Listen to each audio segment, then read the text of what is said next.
Bonjour à tous, bonjour à toutes, merci d'écouter notre toute première émission Énervé en live streaming. Aujourd'hui, on va parler d'actualité, de sport, mais aussi de loisirs et on terminera avec la chronique école. Mais tout de suite, on accueille Mathéus qui va nous parler de l'actualité de ce monde.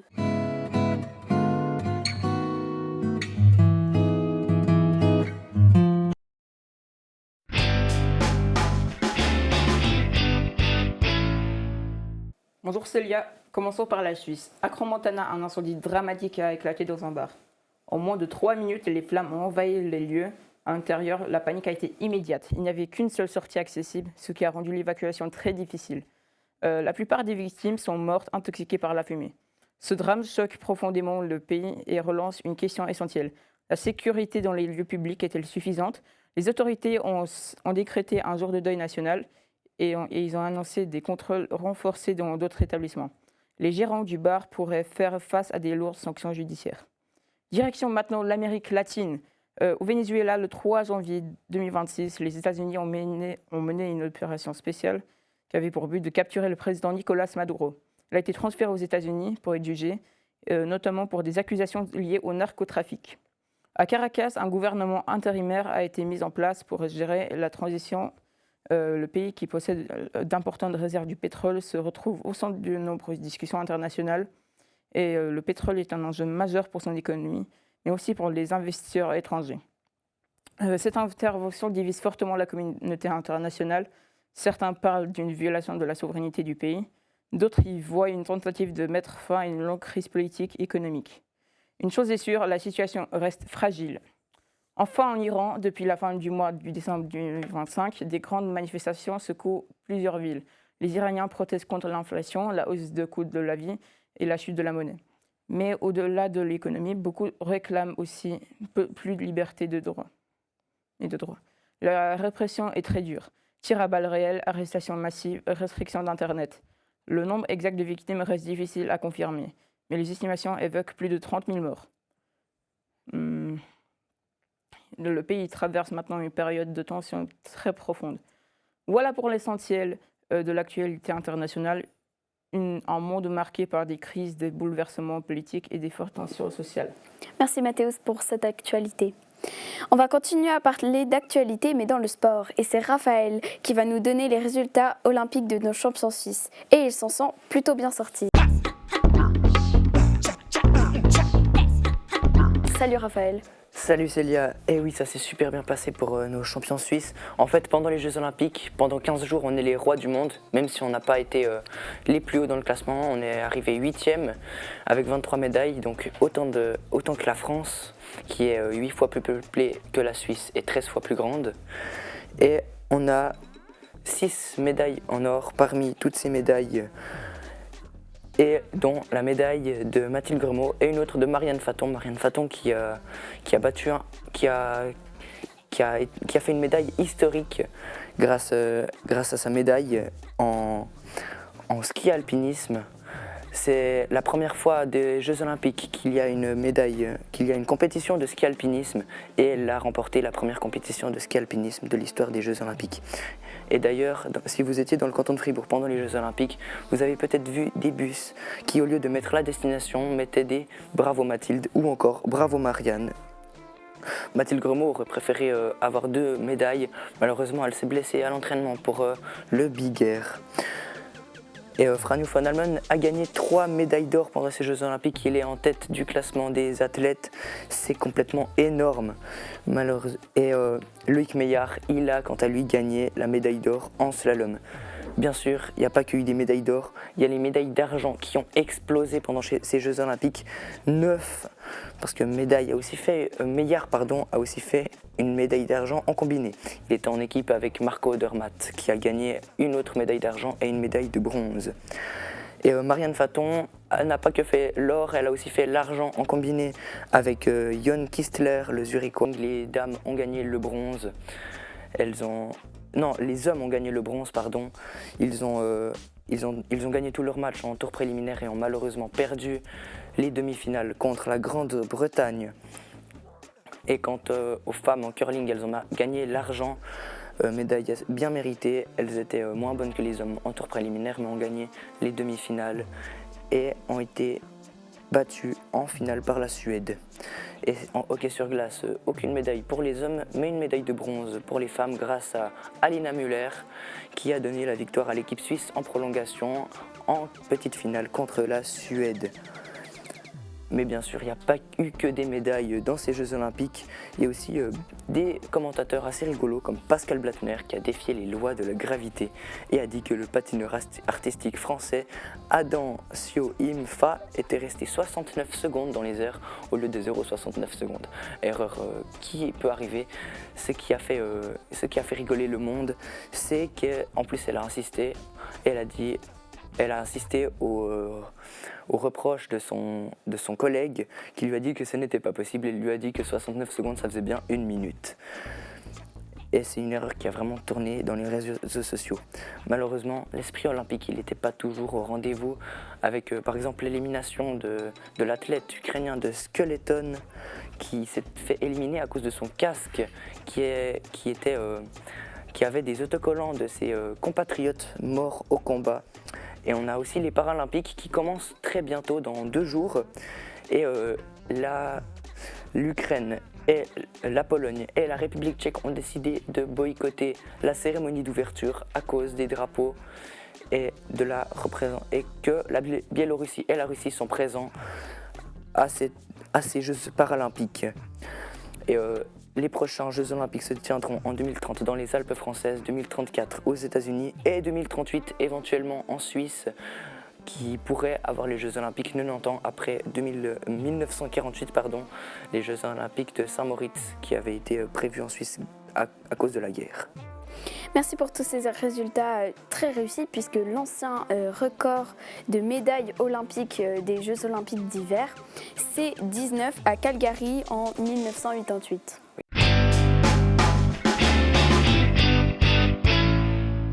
On s'est rendu compte que les gens jouaient de plus en plus aux jeux vidéo et laissaient les jeux de société de côté dans le placard, mais c'est pas le cas de Timéo qui a testé un vieux jeu de société pour nous. Salut Célia, aujourd'hui on va parler de 2 vieux jeux qui ont été édités il y a pas mal de temps déjà. Alors le premier c'est le Risk qui a été édité des millions de fois.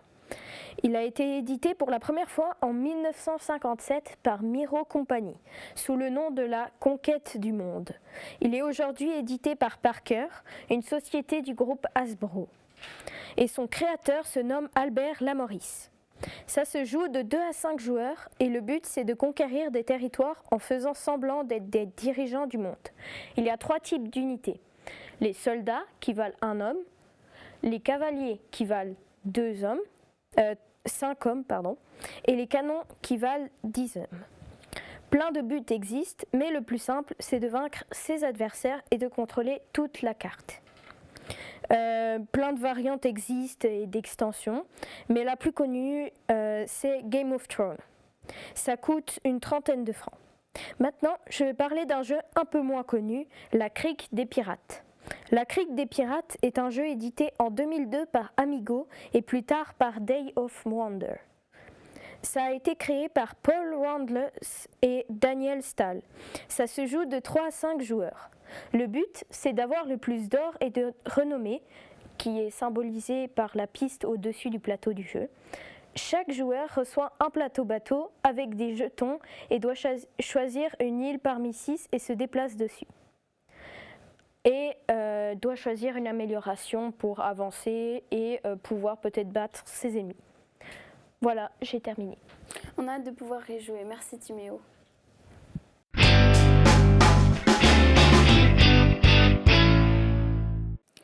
Et on arrive malheureusement à la dernière chronique de cette émission. Elle est présentée par Simon. Salut Simon. Salut. Tu vas nous parler de l'AJV avec ton invité Patra Favreau. Alors en effet, dans cette chronique école, on va parler de l'AJV avec toi. Salut Patra. Salut Simon.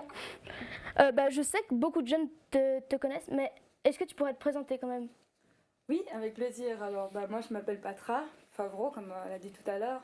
J'ai 37 ans, bientôt 38. Mon signe horoscope c'est le poisson, ça dit un petit peu aussi sur ma personne. Je suis quelqu'un qui est aussi... je m'adapte assez facilement, j'aime bien aussi écouter les gens et les comprendre. Et puis voilà, comme je disais aussi, des fois je suis tête en l'air. C'est ce qui fait aussi mon charme, donc voilà. Et puis sinon, c'est vrai que moi j'ai grandi du côté de Nyon, dans le canton de Vaud. Et puis j'habite vers Châtel, et puis je travaille aussi par ici. Ok. En fait, je me demandais, parce que selon moi, ton travail c'est d'être avec les jeunes, mais est-ce que tu pourrais m'en dire plus sur ton travail? Oui, alors c'est vrai qu'à première vue, on me voit faire du baby-foot ou bien faire du ping-pong. Qu'est-ce que ça veut dire en fait derrière ce travail? En fait, c'est tout le travail de mise en lien avec les jeunes. Voilà, nous, je suis aussi avec toute une équipe derrière. Et puis on propose des activités pour les jeunes, que ce soit aussi des activités sportives, culturelles. Donc voilà, le but c'était aussi qu'ils aient du plaisir. C'est vraiment sous forme d'accueil libre. Donc les jeunes ils viennent quand ils ont envie, selon les horaires aussi qu'on a définis, les lieux. Et puis en fait ils viennent pour voilà, créer, partager un moment sympa avec leurs amis, apprendre aussi, c'est aussi un lieu d'expérimentation. Et puis voilà, derrière ça j'ai aussi, donc ça c'est le terrain, puis après on fait aussi pas mal de partenariats avec différents acteurs en lien avec les jeunes, que ce soit les centres d'animation socio-culturelle, les entreprises locales ou bien aussi la bibliothèque de la Veuvez, etc. Voilà.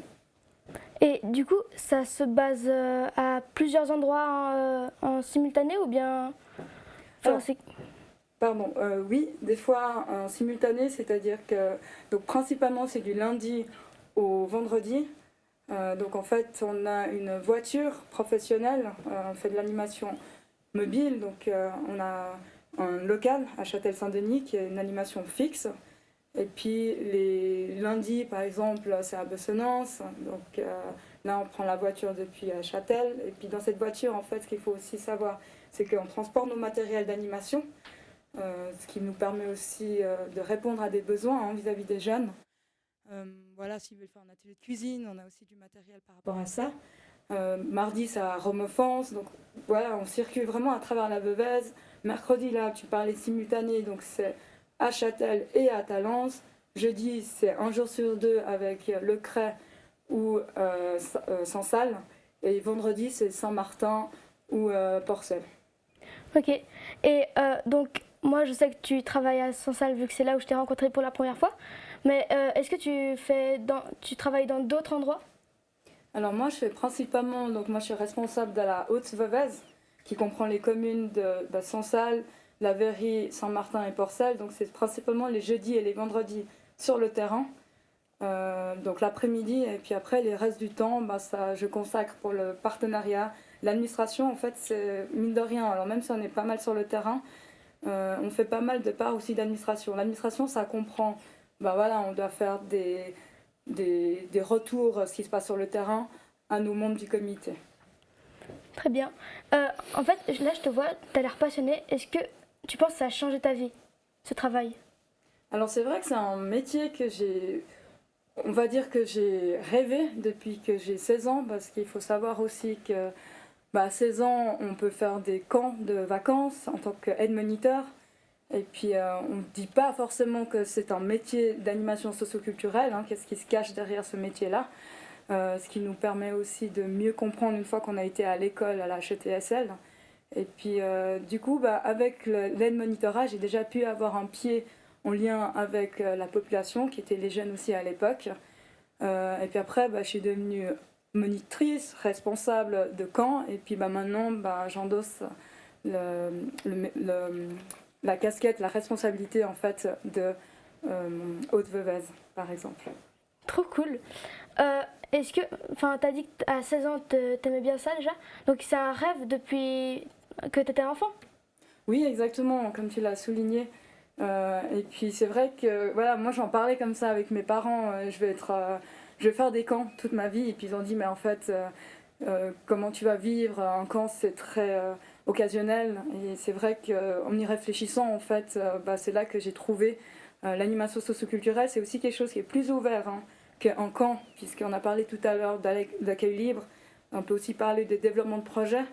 Mes collègues font aussi le souper des ados, par exemple, les vendredis soirs, ou le Primo Job, qui est aussi un moyen en fait, pour les jeunes d'avoir une première expérience dans le milieu du travail. Mhm. Alors, en fait, tu en as parlé des événements qui se passent un peu en dehors des accueils. Des fois, je vais d'ailleurs au local et je vois toute une équipe qui prépare un projet. Est-ce que tu peux m'en dire plus? Alors, si tu parles du projet de souper de gala, c'est ça, par Oui. exemple.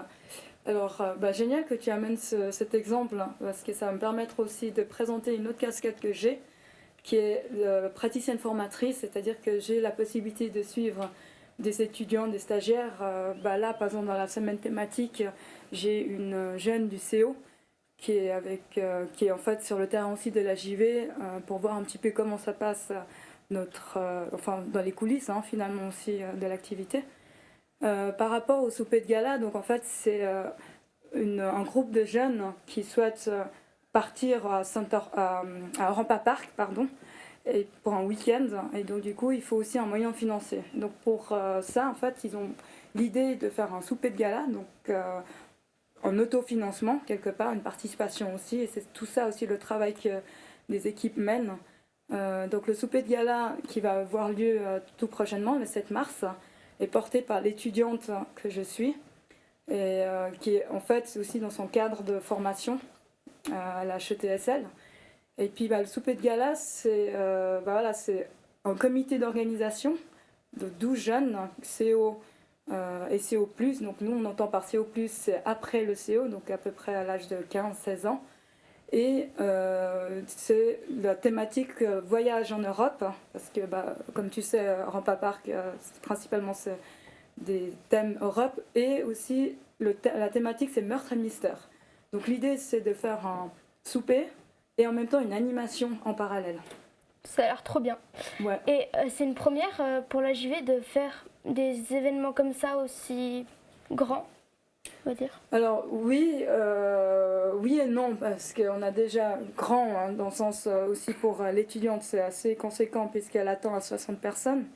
Et puis donc il faut s'inscrire, hein, il y a toute une organisation, commander le repas et tout. Et puis on a déjà fait aussi des projets d'une telle envergure, hein, que ce soit pour Rampa Park, on est parti aussi avec 50 jeunes. Voilà. Et puis ça peut être aussi des projets en lien avec Bessenart, qui est aussi un bon projet. Et puis ça peut être aussi un projet en lien avec... l'année passée, on avait fait à toutes avec nos collègues La Riviera. Donc ça comprend Vevey, Tour de Paix, Geny, etc.